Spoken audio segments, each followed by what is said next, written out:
Hey guys, welcome back to my kitchen.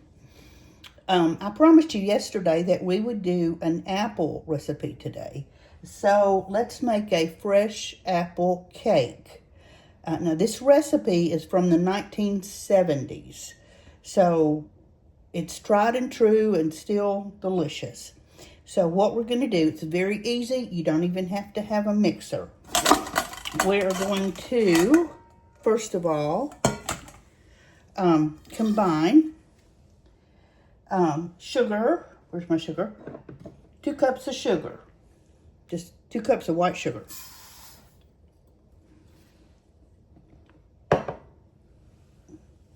We've got 1.5 cups of vegetable oil. I know that looks huge, but that's kind of a skinny container. And remember, we're talking the 1970s here. So there's our Wesson oil, 1.5 cups. We've got 3 eggs.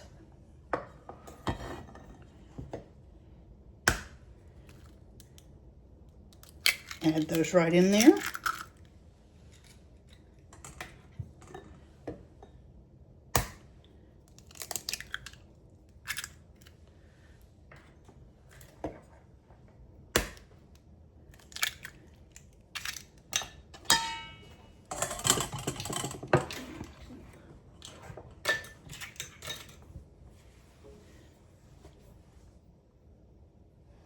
And let's see, we need some vanilla. A teaspoon of vanilla.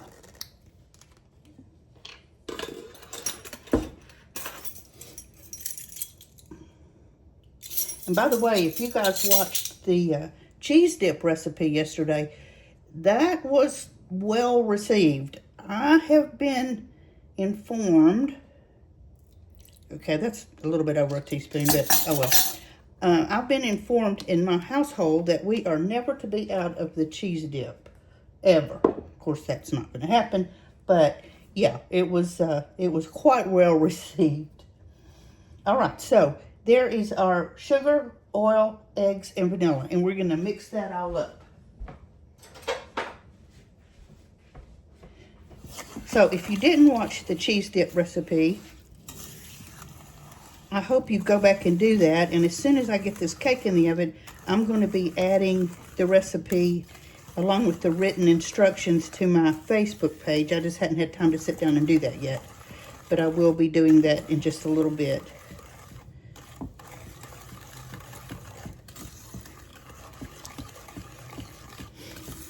All right, so there is our wet ingredients.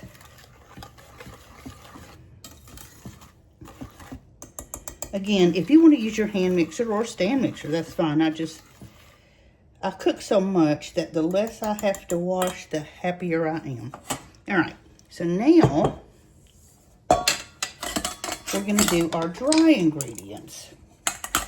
The first thing we're going to do is 3 cups of plain flour.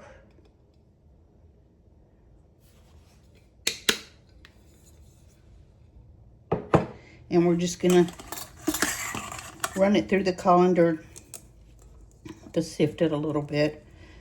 I'm not going to put it through a sifter.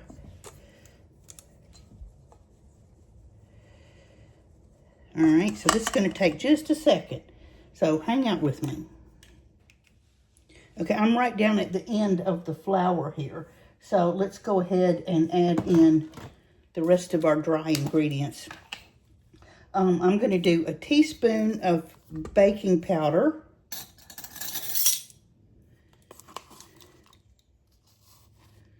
We'll get this sifted in with the rest of it.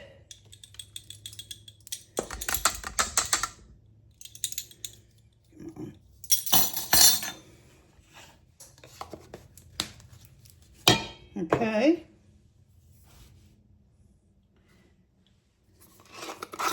Teaspoon of salt.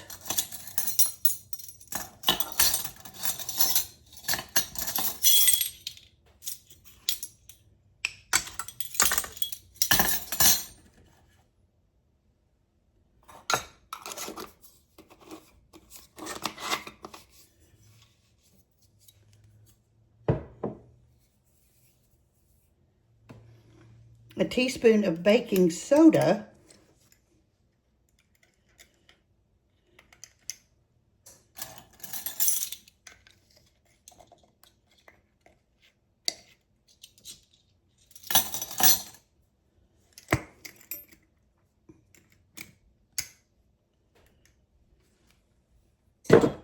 and a teaspoon of cinnamon.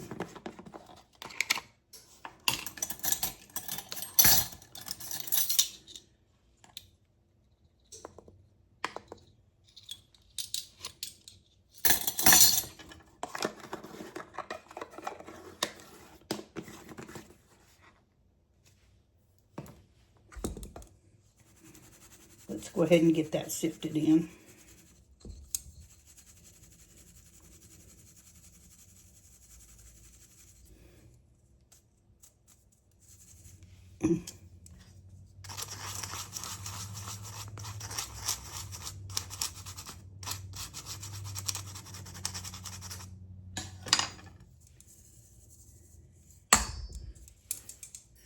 Okay, now this is absolutely, totally optional, but I like it, so we're going to add in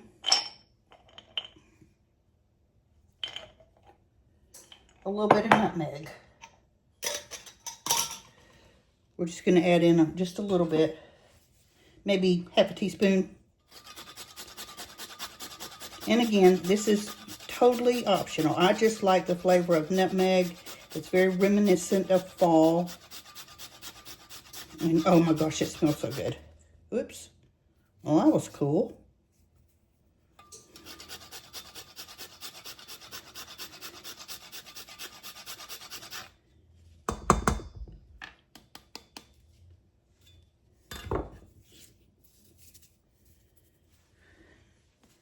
All right, let me clean up my little nutmeg. All right. So there's our dry ingredients.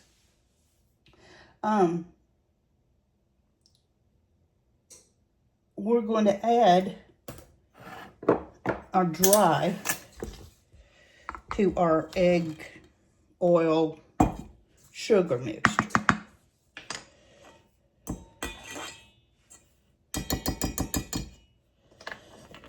Just going to put that right in there.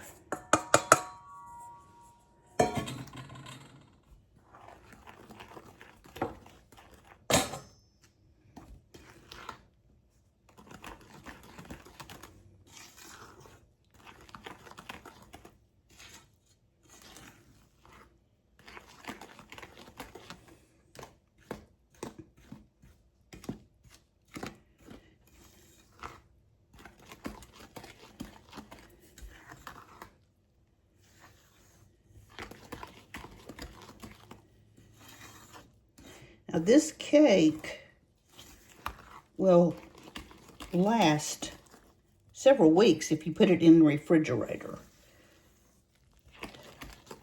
So what I'm going to do is, you cook it in I'm cooking it in a sheet pan, and then I'm just gonna, after it's cooled, slice it up into squares, because I don't have room for a whole sheet pan in my refrigerator.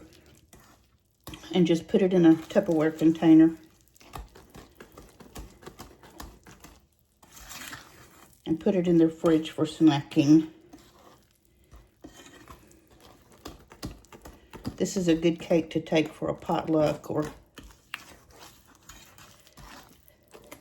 anything like that. Because it makes a whole sheet cake, and it's easy and it keeps well. All right, just make sure that's mixed up really good. Okay, now let's talk apples. After I keep knocking you guys around. This recipe does not specify what kind of apples to use. If you don't have a specification, or sometimes even if you do, it's kind of up to you. My preference is an apple that's going to be firm. It's going to be, so if it's firm, it's not going to just disappear into your batter. So it's also tart. So we're talking about the queen of tart apples, the Granny Smith. Okay, so there we go. We have a nice Granny Smith. You can use all Granny Smiths, but why not get a little extra here and use half and half? You can use a Granny Smith and a sweet apple that's also firm. It's sweet where the Granny Smith is tart. So yeah, why not just use both? Then you get a little bit of both. That's a little bit, you don't have to. You can use one or the other, but let's just go a little extra there. So we've got our Granny Smith and we've got our Honey Crisp. The Honey Crisp are the sweet firm. The Granny Smiths are the tart. You can peel these apples if you want to. I am not going to. They're going to be chopped up kind of fine. I don't have a problem with the peel. I like that little bit of extra texture. Now, whether you peel them or not, I would suggest that you really, really clean them well. I soaked my apples. Well, first of all, I rinsed them in cold water. And then I made a water bath of cold water and white vinegar. And I soaked them for about 15 minutes and then drained them and then washed them again. So I'm okay with not peeling them. Even if I was going to peel them, I would still wash them though, because apples are notorious for pesticides.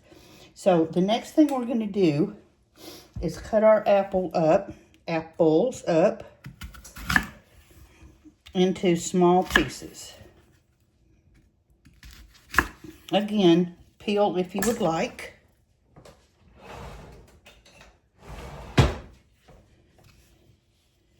The recipe calls for chopped fine. I'm not going to chop them that fine because I don't want the apples to just disappear into the batter. I want the texture. I want to know when I get a bite of apple. So I'm just going to go back and forth with one sweet and one tart until I get 3 cups.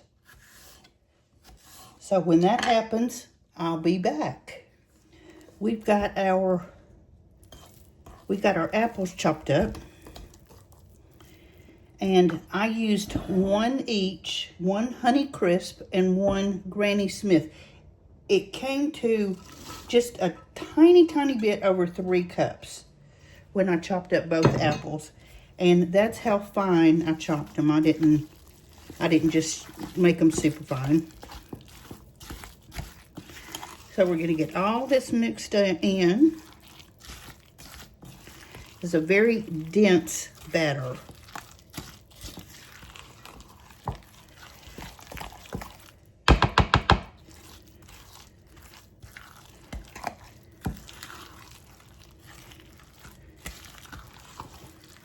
Okay, now, last ingredient, we're going to add in a cup of chopped pecans. That is optional. The recipe does call for it, but I've had it with and without, and you don't have to do it, but it's really good. I like the crunch of the apples and the pecans.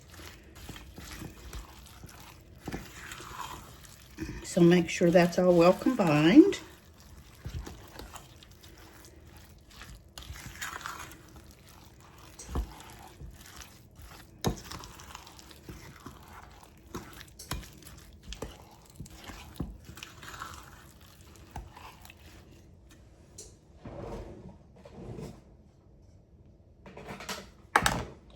And now we're going to put it in our pan.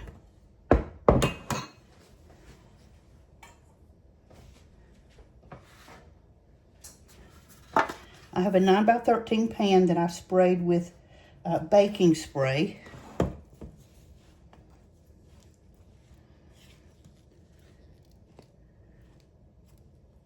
So we're going to put our batter right in.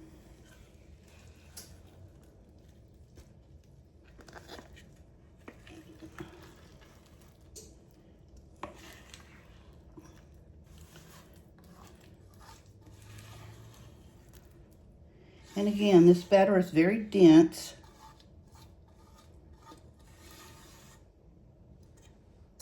There we go.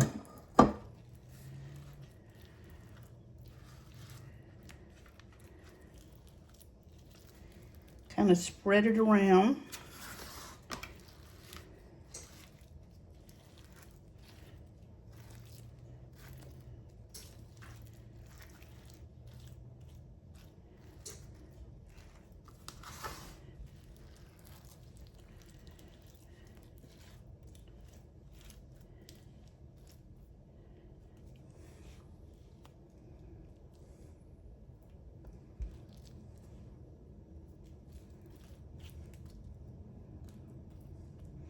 And see, by not peeling my apples, you get the red and the green coloring a little bit. You won't notice that so much once it's baked, but for right now, it's pretty. So we're going to pop this into an oven, 350 degrees.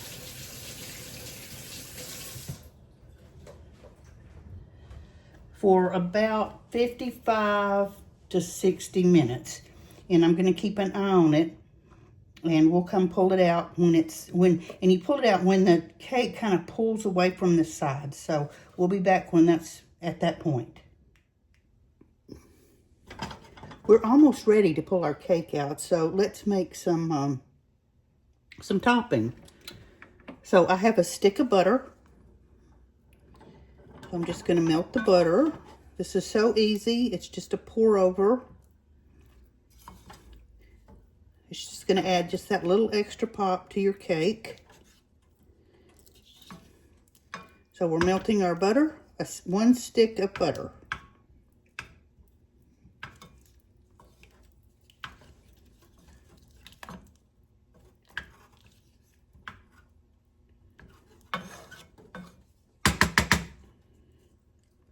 And to that, we're going to add a half cup of dark brown sugar, and I did pack that, so.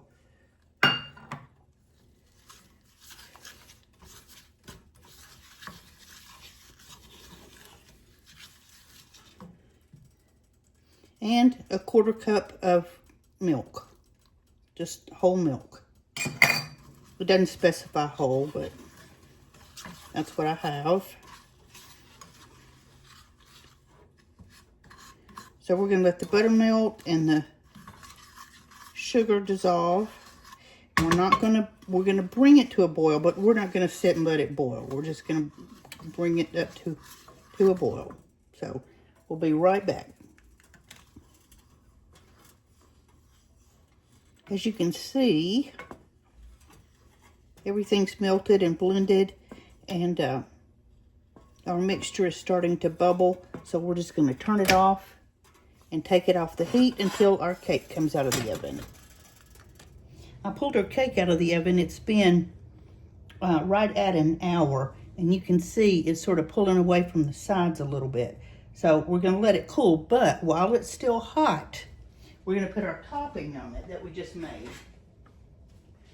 So this is our brown sugar butter topping, and we're just going to pour it.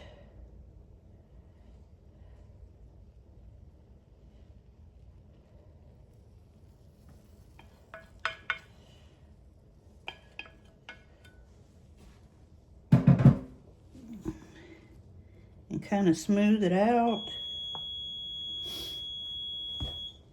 And it'll start soaking into our cake. I don't know what it is about brown sugar and apples in the fall are just kind of magic.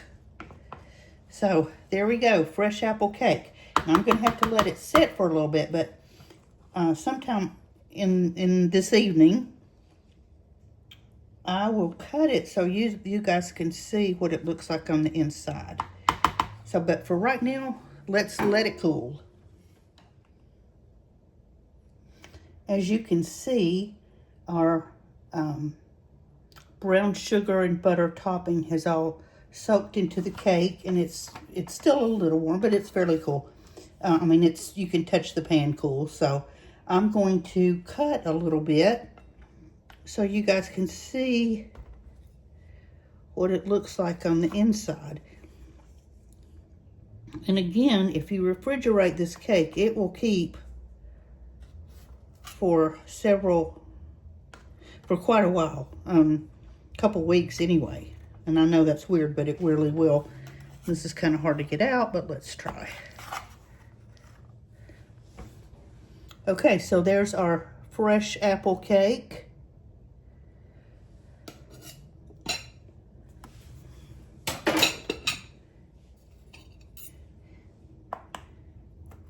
And you can see the kind of chunks of apples in there.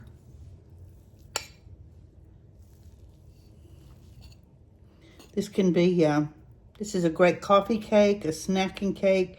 See the chunks? Okay, I got a taste of it. It smells so good.